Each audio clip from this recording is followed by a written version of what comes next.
Hey guys, welcome back to Jessin Reads Romance. I'm Jessin and today I'm here to talk about my favorite reads of the year. The top books that just really stood out to me. I really had to limit myself because I really feel that 2021 overall was a great year for reading for me. I had so many books and authors that I just discovered and fell in love with. And I can't wait to talk about my favorite ones. I did limit myself to 20 for this particular list, but I had a lot of 5 stars. I do plan on doing a kind of yearly wrap up to just look at how many 5 stars that I had throughout the year and how many DNFs and all that jazz. But today we're focusing on the ones that I would say would be my 6-star reads, my top 6-star reads.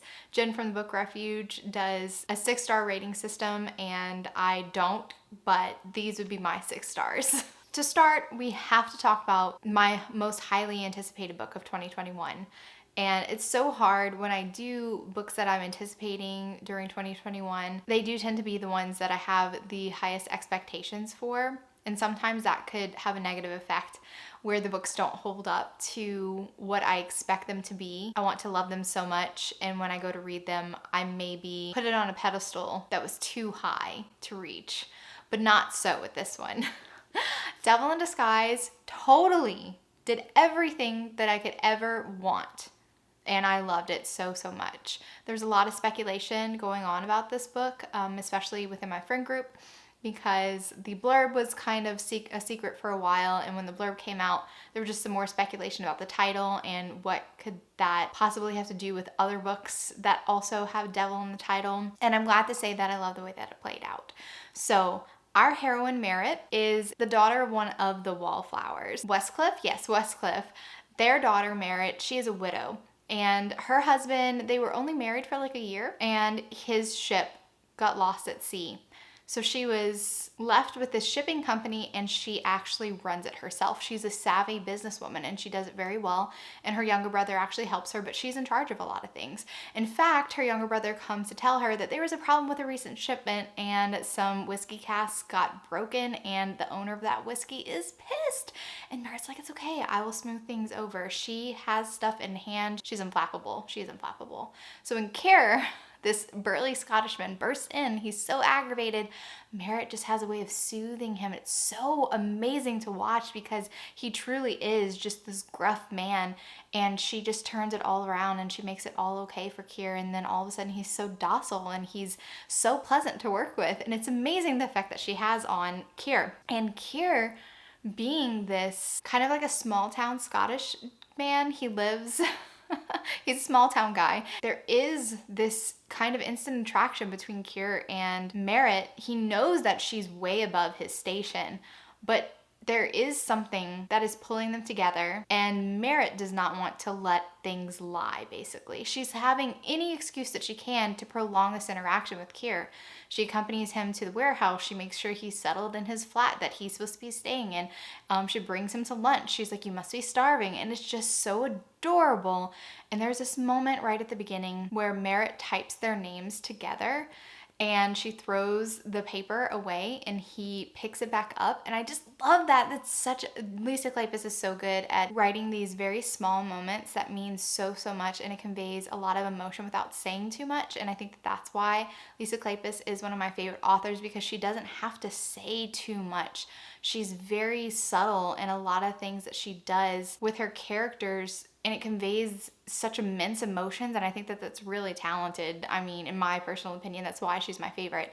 And I really loved that this had a different pace, a different ebb and flow to the story, because there's something that happens fairly early on in the book that kind of throws a wrench into everything, and I wasn't even expecting it to go the way that it went, and some people may not have liked it. Actually, I read this book way before it came out. I got an ARC for it. I couldn't wait until it was closer to the release date, and then I reread it before the release day, and by that time all my friends had read it and their opinion was the only opinion that I really was interested in. I saw a couple people were disappointed, and this is one of those books where I don't even want to hear people's negative opinion about it. It's like some of those books are so dear to us, and usually I'm am very objective about hearing other people's negative opinions about books that I like, because I know that when I talk about my negative opinions about a book, it's never to intentionally hurt anybody. It's just dissecting what exactly didn't work for me. It might be something very minor. Anyway, but this is one of those books that I'm just like, I don't care. It was beautiful. It was lovely. It was everything that I ever wanted. I thought their relationship was incredibly romantic.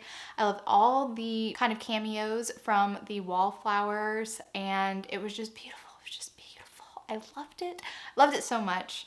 I'm wondering what she wants to write next, because I haven't heard anything. I have not heard anything teased from Lisa Kleypas for 2022. That makes me kind of nervous, because I'm like, Lisa, don't leave me hanging. Don't leave me hanging. So I'm hoping that maybe Merritt's siblings will get some. I hope she continues with the wallflowers, like the next gen. There's so many kids that still deserve an HEA, and I want them so badly to have that. I could live in this world forever. So amazing, amazing. Favorite. Okay, next is a completely different book. It's very dark. It's very, very dark. And I would not recommend the series to everybody. I just wouldn't. But I loved Vanquish by Pamela Godwin, and I think it's my favorite book that she's ever written so far. I'm still not quite done with the Deliver series. I still have 3 more books to go, because I like to listen to the audiobooks for this series, and I do like have the bundle, so I will eventually, I definitely in 2022 I'm going to be reading the rest of them. But Vanquish is such a standout.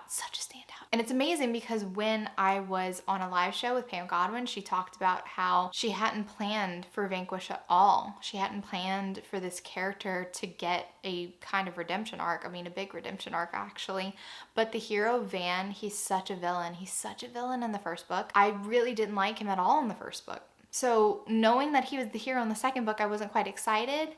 But that's the magic of Pam Godwin, because she can redeem the most hated characters in a way that I'm like, wow, you absolutely convinced me that this person that I once thought was evil now is worthy of love. It's crazy. It's crazy. And that's what happens with Vanquish. So this is, like I said, dark.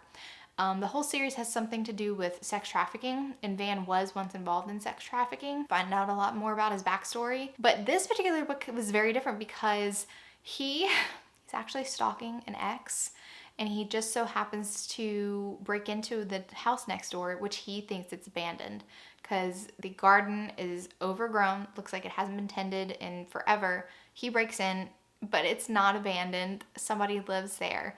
Her name is Amber. She's a former beauty queen, and she has severe OCD and agoraphobia. So it is very interesting, their interactions.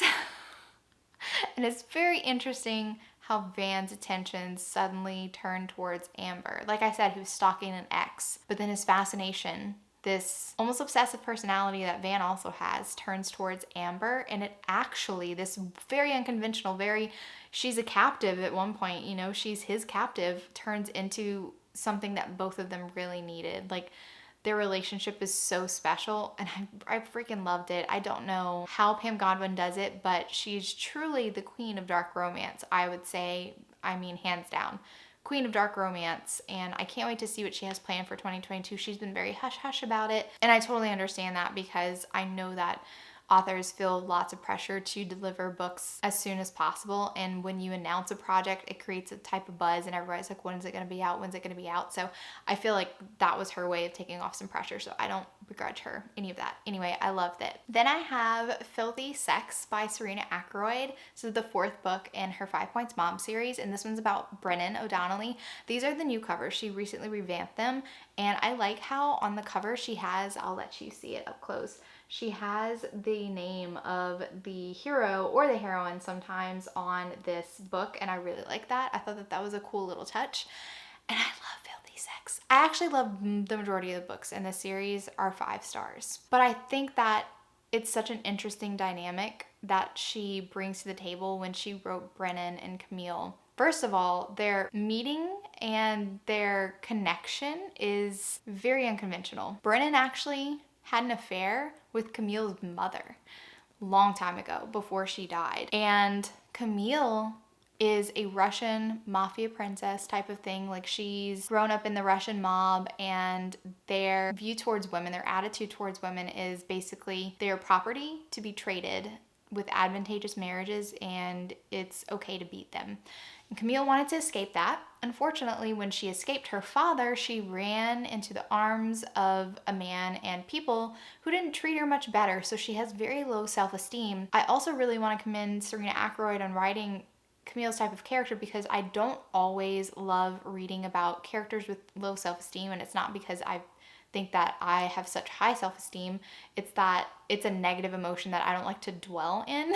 It's hard to read about characters who are very down on themselves. But Camille's character really compelled me. Her mindset was so interesting, and the way that Brennan handled her low self-esteem issues was amazing. So this was like a marriage of convenience type of thing. Brennan's trying to protect Camille. But I also love the way that every single hero in the 5 Points Mob series, the O'Donnellys and O'Grady's, I love how even if they're marrying a woman that was presented to them as this is going to be your wife, this is an arranged marriage type of thing, they are going to protect them no matter what. They have such respect for them, and even though they might not be in love initially, they still want them to take care of themselves. They still want them to be safe, and that's what Brennan provides Camille, is this safe space for her. And it's just amazing the way that he unravels and untwists all the negative things that she has associated with herself, and he makes it better. He lets her see herself in a different light, and I just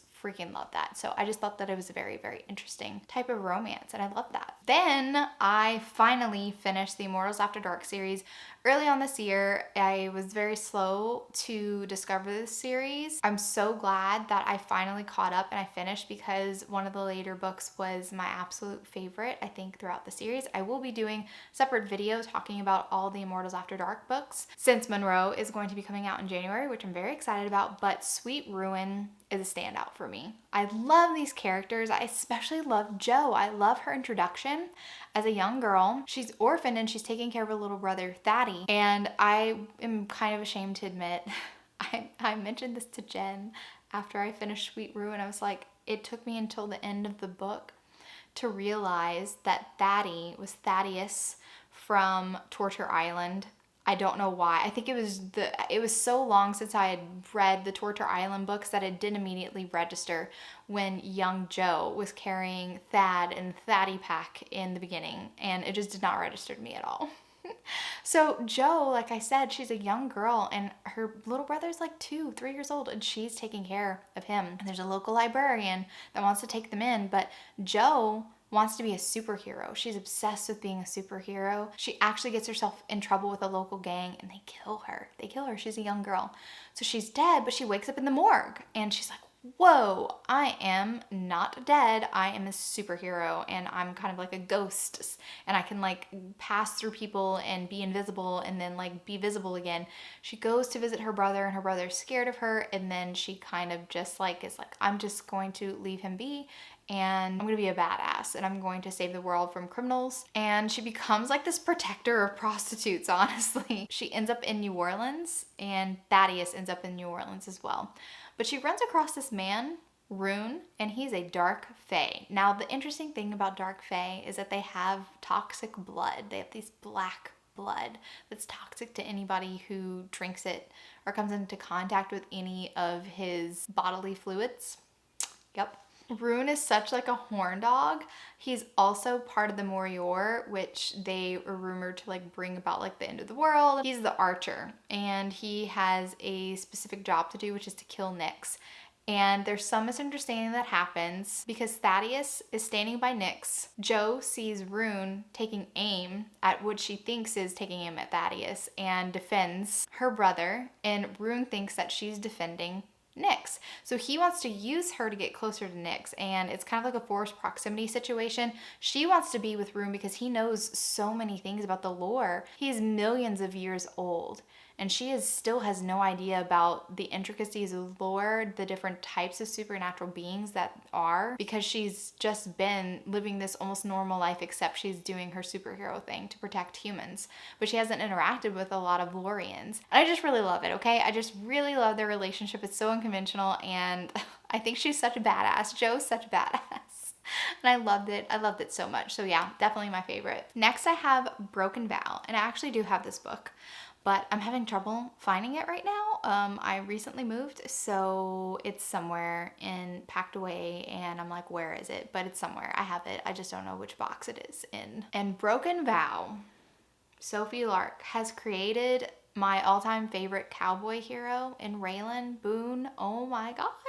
So not only is he a cowboy, he's a farm boy, but he is a military man, and he's the bodyguard of our heroine, Riona. Riona is a high-powered attorney. She does not like to be babysat, but there's something that's going on and she needs protection. Her best friend Dante thinks that she needs protection and assigns Raylan, one of his friends, to protect Riona. Her life is in danger, and they are forced to go to his hometown, and I absolutely adored this pairing. It's the perfect Grumpy and Sunshine pairing, and I love that she is the grump and he is the sunshine. He's so adorable and he's so charming. Like, Riona does not want to like this dude at all, thinks he's a nuisance, but he worms his way into her heart. And I love what he does for her because she is a strong, independent woman. But half of the reason why she is kind of closed off to a lot of relationships, she doesn't let a lot of people in, even her own siblings, is because she felt like she needed to prove herself, like to her father. And Raylan kind of is the person to allow her to kick back and relax and not always be perfect, not always be all work and no play. And Raylan is so freaking hot. There's a barn scene, a spanking scene, and I'm just like, chef's kiss, chef's kiss. Love it. Love, love, love. I think it might be one of my favorite. I think it is my favorite Sophie Lark book. Pretty sure. Yeah, Raylan takes the cake. Broken Vow is my favorite Sophie Lark book, and I said what I said. Next, I have Sweetest, Scoundrel. This is one of Elizabeth Hoyt's Maiden Lane's books, and there's so many in the series that are 5-star books for me. But I really like to call attention to Sweetest Scoundrel because it does something that it's kind of like a trope that I didn't know that I liked, but I'm discovering the more I'm reading. I'm like, when this happens, I really enjoy it. The heroine, Eve Dinwiddie, she's not Dinwiddie.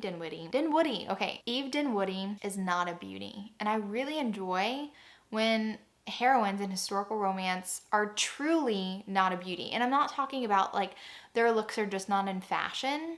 I'm not talking about, oh, she's supposed to be slender and willowy and have no bust because that's the fashion, but everyone thinks that she's too voluptuous. Her boobs are so big, so now she's ugly. And I'm like, no, like she truly does not have a remarkable face at all. She's very skinny. She doesn't have like any sort of figure. She's kind of a little bit boxy and stuff. And I love how the hero, Asa Makepeace, he is a rake and he loves betting as many women as he can. And he thinks that she is annoying. And he definitely does not think that she's attractive when she comes to tell him that he will no longer have the funds to rebuild his pleasure gardens that he's been doing because her brother is providing the money, but she holds the purse strings. She's distributing the money and she's like, I don't think you're doing good work. I don't see you actually making enough progress. I think that this is a bad investment and you're gonna have to prove to me that it is a good investment if you want more money. And I love how his initial reaction to her is very antagonistic, but then he has to be nice to her because she does have the money that he needs. And I love how he slowly starts falling for her and she him. They don't like each other at all in the beginning. And I love how eventually she becomes beautiful because of who she is to him. And I love that. I love these books so much. And I love this step back. We're just going to look at it real quick. Enjoy. Top notch Elizabeth Hoyt. Then I have Punk 57. And I know I'm late to the party with Punk 57. I've been reading Penelope Douglas for a couple of years. And I don't know why I put off Punk 57 for so long. I just felt like so many people loved it. I was afraid that I wasn't going to love it, but that was not a problem, it turns out, because I did really love it. The premise for this story is so fun. I really love this type of pen pal relationship. I really like how it's actually started. Since they have such unusual names, the hero's name is Misha and the heroine's name is Ryan, they were set up as pen pals because each teacher thought that the other was the same gender as the student that they were assigning. And they became lifelong pen pals. Like it never stopped from elementary school. They kept writing each other all throughout high school. And this turns into a bully romance because the hero discovers that the heroine in real life is a bully at her school. She's a mean girl. He doesn't like that because he's like, this is not who I write to. And I'm kind of disappointed in her. And so he decides to fuck with her. So it is a bully romance both ways. The heroine is a bully. And the reason why she's a bully, I feel like, and I hate to bring this up, but I feel like she did something interesting with Ryan's character in Punk 57 as far as motivation for bullying. Because like bullies aren't attractive, you know what I'm saying? It's not something in real life that I would be like, oh yes, that person is redeemable. You know what I'm saying? It's not something that we like to call positive attention to. But when I look at how she dealt with Ryan's character and then how she dealt with Clay's character in Tristix Venom, it's just night and day to me. I just felt like Ryan was a sympathetic character. I wouldn't even call Misha a bullying character. It's only towards Ryan, and it's for the express purpose of being like, I know who you really are, and what you're presenting yourself to be is not it, and I want to know why. And so I'm going to put you in an uncomfortable position like you put other people in uncomfortable positions, and I just really enjoyed it. So anyway, this is a top-notch bully romance if you're so interested and you have not read Penelope Douglas. I know that the majority of people have already read this book, but it was a new read for me this year. Then I have Say Yes to the Duke, another book which I could not immediately find before I filmed this video, by Eloisa James. This is part of her Wilds of Lindo Castle. There's tons of kids in this family because it's kind of like a blended family. And I really love Viola's character. I love giving attention to strong heroines, like sassy, independent, very strong heroines, just like Riona from Broken Vow. But I equally love characters who are a little bit more understated and shy maybe, and that's what Viola is. I enjoyed the way that Eloisa James introduced her character. She's a very, very meek character who's almost afraid of her own shadow. She wants to overcome this, and she has her moment to do so when she overhears this overbearing Duke of Winter basically dismissing her as a person and comparing her to her sister Joan, who's actually her stepsister. And the things that he says, normally she would never stand up to anybody. She would never want to call attention to herself, but there's just something about the way that this Duke of Winter is talking about her and her sister, and it makes her suddenly have a spine, and she stands up to him. And her standing up to him actually is an attractive quality that the Duke of Winter is suddenly like, I was wrong about this girl. There is more to meet the eye, and I'm very interested in getting to know her a little bit better. And I love the way that Viola is with Winter, because it's not like her personality suddenly changes. It's not like all of a sudden she has a transformation and now she can just talk to anybody. It's Winter's effect on her that is so interesting. He makes her a little bit braver, a little bit stronger, because she feels like she can stand up to him. And she's not going to let him talk about her like that and not let him talk about her sister like that. I just really love it. I love their courtship.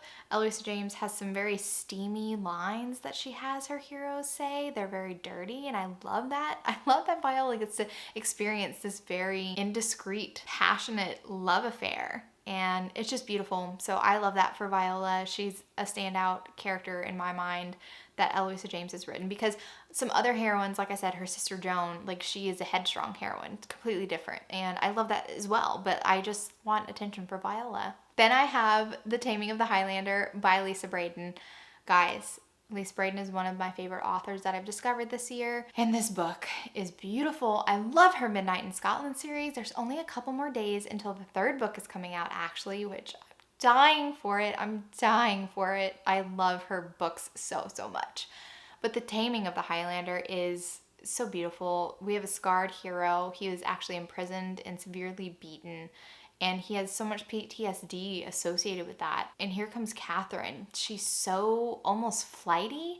And in the beginning of the book, I was like, I don't know if I like Catherine's character. It's like she's a little bit too, has her head too much in the clouds. Like, I don't know if I like her. For Broderick, I feel like he needs someone a little bit more steady. But I was completely wrong about that. This turns into a marriage of convenience trope. Broderick for sure does not want Catherine as a wife. And Catherine is just, she has this love affair with Scotland, and she doesn't want to leave. And she feels like this is a good opportunity for her to stick around in Scotland. The McPherson clan, this Broderick's family, are lovely. I am so excited that this Midnight in Scotland series is focused on their family, and each of the McPhersons are going to get an HEA. They're adorable in all of their interactions, and I love how Catherine just brings this light and levity to Broderick's life. And I also just love his gruffness, and it's just so freaking beautiful. I love their relationship so much. It's like a Beauty and the Beast type of trope. And I love how dramatic Catherine is as well. So yeah, this was definitely a standout. It's just really beautiful. And the action is pretty fun in this book too. So yeah, standout historical romance. Then we have another Sophie Lark. I had to limit myself on putting too many books by the same authors on this list because a lot of my favorite books were written by the same authors.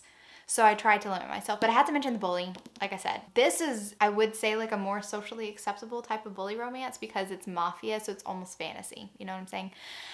This is a series that is kind of like Hogwarts for mafia kids. And Dean Yenin, our hero, you see him, this series has got to be read in order because Dean's character arc is so phenomenal. He is Sophie Lark's Draco Malfoy redemption story. And when we meet him in the beginning, like, he is immediately sympathetic. Like, you know he's doing stuff that's wrong. He's doing stuff that's hurting our main characters in the first book. He is a main character too, but you can't help but feel for him at the same time and want to know why he is the way he is or why he's acting the way he's acting. By the time we get to his book, I was like so on board to see what type of heroine would bring him to his knees. We do get teased in book 2 with the heroine that is Dean's match, and it was so unexpected, and I think that's what makes this book so great. The heroine, Kat, is a character that I did not expect to be Dean's match, but she is in every single way. When we first meet Kat, she's the younger sister to our heroine from The Rebel, and she is meek and mild, and she doesn't even want to be involved with the mafia at all. She wants to go to like a regular college, but she's kind of forced. Her father's an asshole. She gets put in the spy category, which she's like, I could have been in the like accountant the category. Like, I didn't need to be in the spies. That's like rough. I'm supposed to be sneaky and backstabbing, and that's not my personality. But she finds her footing anyway. She survives anyway in that category and becomes this unexpected badass character. So when Dean knows the secret that Kat has been carrying since the end of book 2 and threatens to expose her unless she agrees to basically be his slave for a month. So Kat has to agree. And I love the way that she challenges him, and I love the way that Dean responds to her because he's supposed to be punishing her, but they are experiencing pleasure from it. And it turns into much more than bullying and blackmailing, and it's just beautiful. And I really freaking love what Sophie Lark did with this book. It's amazing. It's amazing. Then I have Noble Prince by Devney Perry. These books have been recovered recently, but I have the original ones.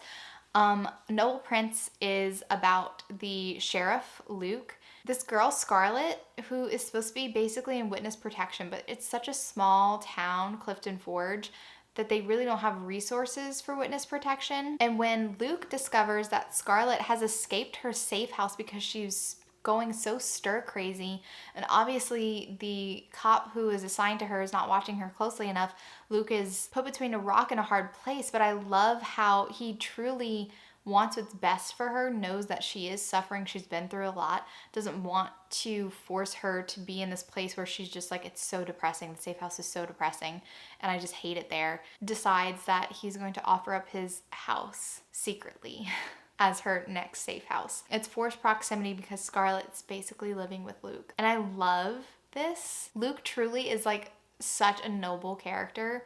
And I love how he's such like a Prince Charming type of character. He wants to do the right thing always. And Scarlett, the trauma that she's experienced, I really love how safe Luke is for her. As a friend, first and foremost, and then as a love interest. And it's just really kind of beautiful the way that they just kind of fall into a relationship because of their forced proximity.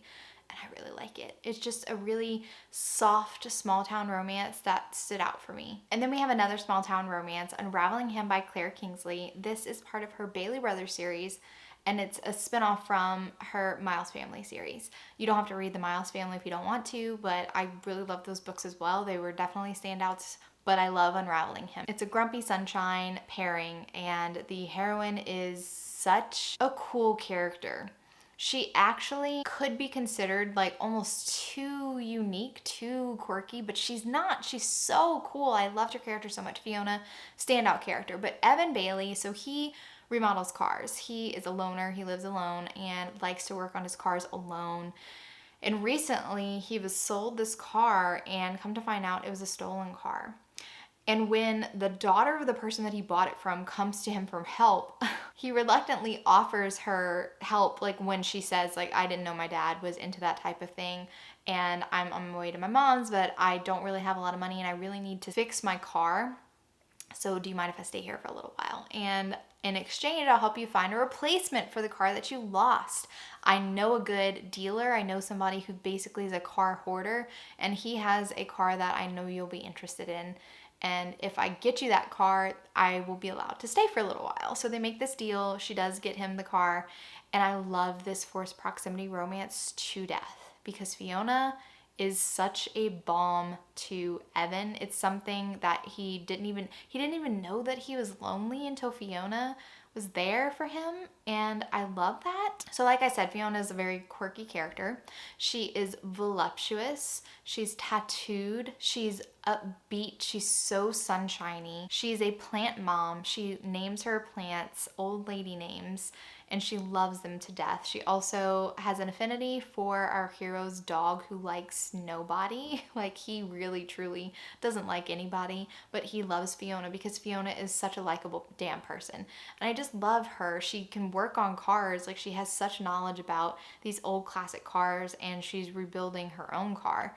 And I just really enjoyed having such an interesting character. And there's something so great about a forced proximity trope because it puts these two people who probably wouldn't look twice at each other and forces them to be in constant contact and have some interesting situations like a shared single bathroom and stuff like that. And it builds this intimacy faster than normal. And I just really love that. So that's why Unraveling him is my favorite, because Grumpy Sunshine is probably my favorite trope. And I think that Claire Kingsley just knocked it out the park with this one. Speaking of forced proximity, I do have another Lisa Braden, like I said. The Devil is a Marquis. I love this book. It is an arranged marriage trope as well as forced proximity. So our heroine Charlotte, her father is American and he has a lot of money. She is half English because her mom was English. Her father desperately wants her to marry somebody in the nobility, but he is a doting father. And what's interesting about this is he writes this marriage contract for her to this marquis who is disreputable. He has this reputation. He's a drunkard. He doesn't have money, and he just comes with a host of issues. But in the marriage contract, the dad writes clauses to protect his daughter. So they have to be married for a year, and they have to live under the same roof for a year. But Benedict, the marquis, is not allowed to drink during that time at all. And I just really love how the father, even though it's kind of going against her wishes, she really had hoped that she could just be a spinster and take her money that she saved and raise horses, but her father wants her to be married so badly.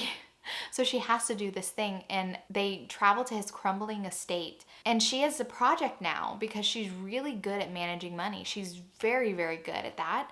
And she wants to bring this ruined castle that they have to live in to life again. So she starts to make changes, and she starts working by herself to restore this castle. And I really love it because like I said, he's forced to not drink anymore to become useful again. And she almost inspires him to get his life together. I love how this book plays out because Charlotte, again, she's not a conventional beauty. She's too tall. They call her like an Amazon. She's definitely not considered a beauty, but he eventually is like, she's beautiful to me. And I love that type of thing, like I said. So love this book. And of course, I could not leave out my unhinged psycho Mulvaney boys. Oh my gosh. If you've not read Onley James' Necessary Evil series, It's something that had quickly shot to the top. Like I just discovered these books toward the end of the year and they stole the show. They stole the show.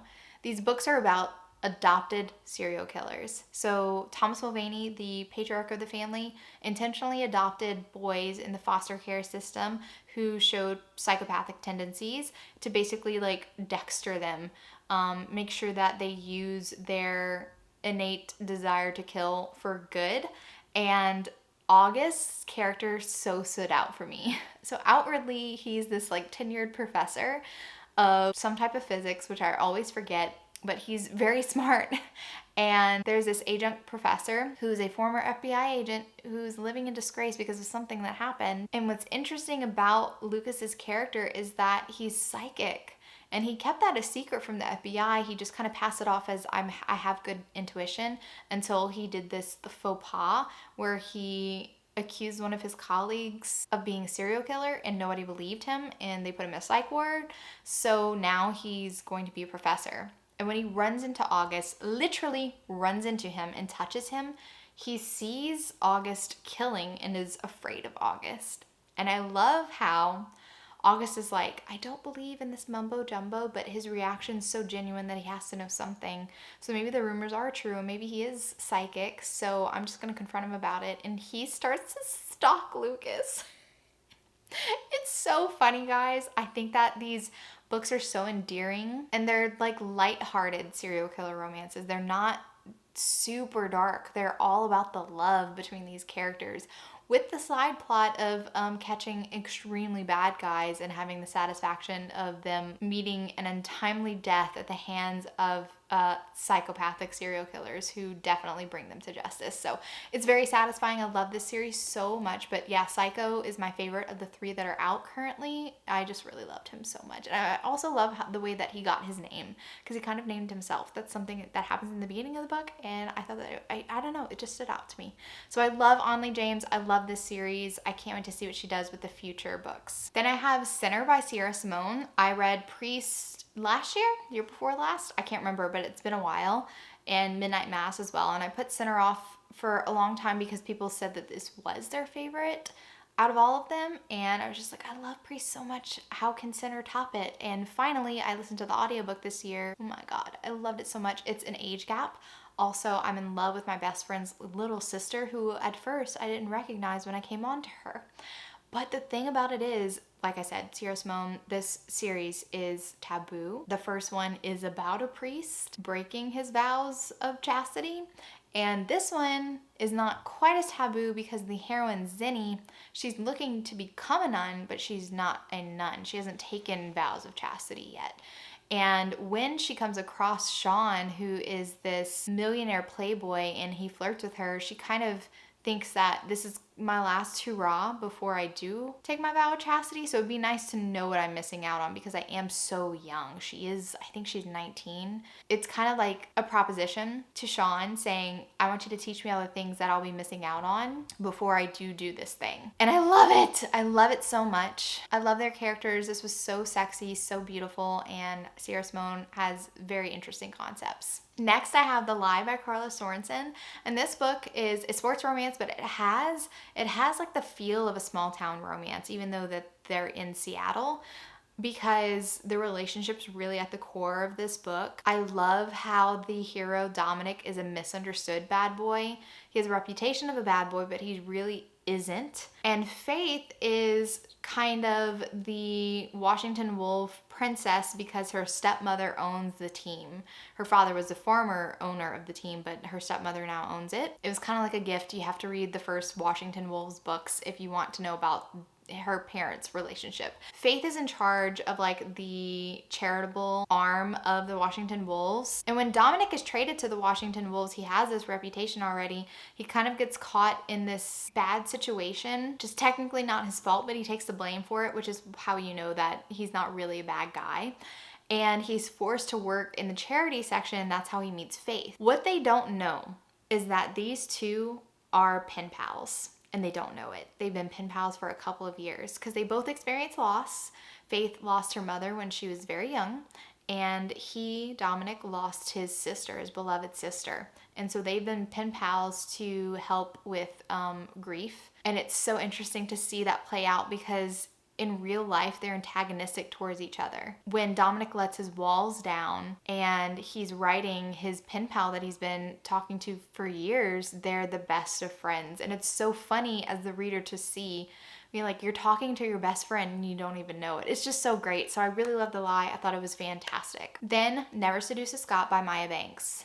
This book is so good. The hero is such a standout good freaking guy. The heroine is a young girl who she had an accident a couple years ago on a horse and she fell and she actually became deaf. But her parents thought that she was addled, that now she is not of sound mind anymore. And the reason why her parents believe this is because she was in such shock after the accident, she didn't even realize that she couldn't hear, and that was her problem. She was in such pain for so many months after that. And then she had a situation where there was this guy who was courting her who was the most horrible man ever. And she kind of thought that this tragedy that happened to her could actually work in her advantage if she goes along with what her parents think, that she is addled and not a suitable wife anymore. So this was her escape plan, honestly, and it just kind of fell in her lap and she was just like, I'm just gonna go with it. But then their king demands that her family and their rivals marry. They want a marriage between the two clans to stop the fighting. So that's where our hero Graham comes into play because he's being forced to marry Evelyn. And it's so beautiful when Evelyn meets Graham. There's this resonance to his voice that feels very pleasant to her ears. And so she's very fascinated by that. So normally when people are talking, she just looks down and acts like she doesn't try to read lips. She doesn't try to participate in conversation because she's supposed to be playing a part. But she's so caught off guard by the way that Graham's voice feels to her that she's paying him more attention, and he quickly discovers, he's like, the rumors about her can't be true. She understands everything that I'm saying to her. She's quick-witted what's going on. And so they get married, they go back to her home.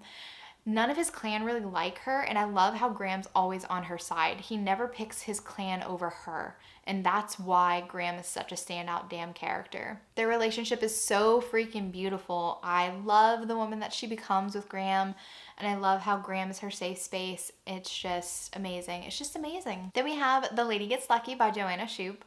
I love this book so much. It is a very interesting situation between a wallflower heroine who wants to get married. She wants to get married for love, but she has a problem because she is such an introvert. She has such a problem talking to people that she needs coaching on even how to attract a man because she's so shy. She just needs pointers. She doesn't know how to flirt and all that. And she decides while she's at this house party, her good friend Maddie made an offhanded comment about one of the guests named Kit, saying that he can turn any woman into a vixen. Alice is like, this might be my opportunity to get some lessons. So she approaches Kit with her diabolical plan.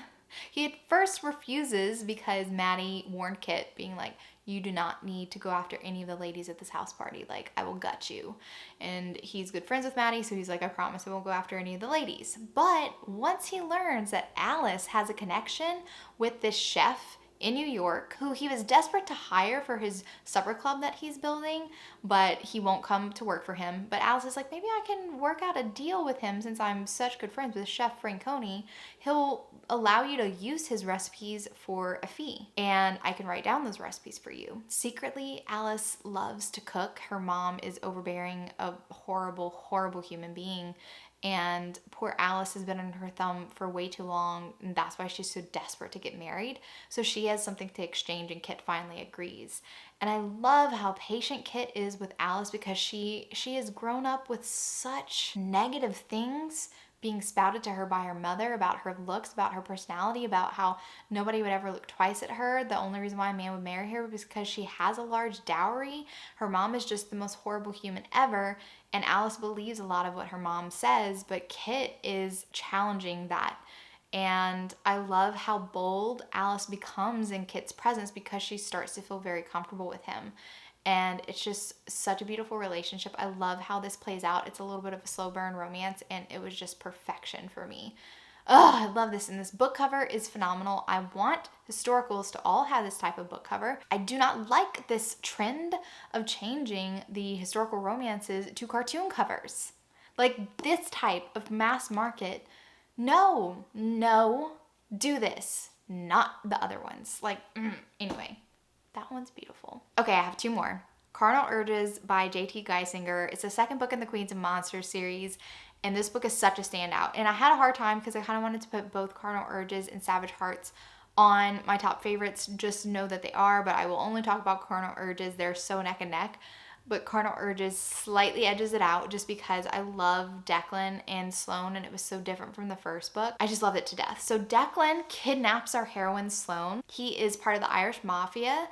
And when Sloane comes to on this private plane, she doesn't react like a normal captive and throws Declan for a freaking loop. She looks like this Tinkerbell Barbie doll, but she has such a go with the flow type of attitude. She's so strong. She's such a badass, but she's also charming. She has such a winning personality that she makes these tough mafia dudes love her. Like all of her bodyguards who are supposed to be so strict with her, end up by loving her, and being like BFFs with her. And it's so funny because it's frustrating to Declan, who he's like, who are you? You're commanding my men now? Like, what is going on? The banter is fantastic in this book. I laugh so much. And it's just a really great series. It's just a really fun mafia series. It's my favorite one so far that I read this year, I think, as a whole. And yeah, Carnal Urges is just amazing. I love it. And finally, I had to mention Blood Heir. Now, Blood Heir cannot by itself be considered a romance. This is the first book in Ilona Andrews' spinoff series, and I think it's called the Aurelia Rider. So Aurelia Rider is the alias of a character from the Kate Daniels series. So if you've not read the Kate Daniels series, I wouldn't say that you couldn't read Blood Heir, but it probably would not have the same impact at all if you had not already been invested in the Kate Daniels series and the side characters, because the side characters become the main characters in this Aurelia Rider series. Julie, who is masquerading as this person called Aurelia Rider, has returned to Atlanta. It's been many years since she's been there, and she is such a power. She has so much power and potential, and she's kind of taking up the mantle where Kate has left off. She was kind of the protector of Atlanta, and Julie has come back, and she, like I said, is taking Kate's place. I love her relationship with her aunt. That comes into play in this book, which I was so excited about. And there's like I said, it's not romance because the love interest makes very few appearances and doesn't even recognize Julie at first, which is great. And I will eat my hand if Derek is not the love interest. If there was some sort of other love interest, no, it's Julie and Derek forever, because there is this novella that Ilona Andrews wrote called Magic Stars, and it basically said that Julie and Derek are fated mates. So you can't go back on me now. It's just beautiful. I think that Ilona Andrews is ridiculously talented at creating fantasy worlds that are just so unique and compelling. And that's why I don't mind that there's very little romance in individual books. It's a build-up throughout the series, and I'm okay with that for this series. I used to love that in general. That just used to be my speed of romance in general. I knew that I was gravitating towards series where it was one couple over a bunch of books and their romance had an arc throughout those books. Nowadays, I prefer more instant gratification, romances that are wrapped up in a single book. But this is the exception to the rule. Ilona Andrews just does it well. She does it well. They both do it well. Husband and wife duo who write this, they are amazing. So I had to mention Blood Heir. It still was just a standout for this year, and I had to put it on this list. All right, so those are my top reads of 2021. Did I have more 5-star reads than these? Absolutely. I had a ridiculous amount of 5-star reads, but these are the ones that I'm just I love them. I want to hug them, and they'll be my babies forever. Those are the standouts. I would love to know what book you thought was the best book that you've read all year. You can comment down below and tell me the books that stood out to you and why did they stand out to you, especially if I haven't read it. I would love to know what I'm missing out on. I think 2022 is going to be an amazing year. I had such a great time for 2021. It was truly hard to narrow down to 20 favorites with the amount of 5 stars that I had, but I had to do it, had to be done. So if you like this video, give it a big thumbs up. And if you're not already subscribed to my channel, make sure you subscribe to get notified on any future videos that I do. Thank you so much for watching, and remember, life's better with little HEA. Bye guys.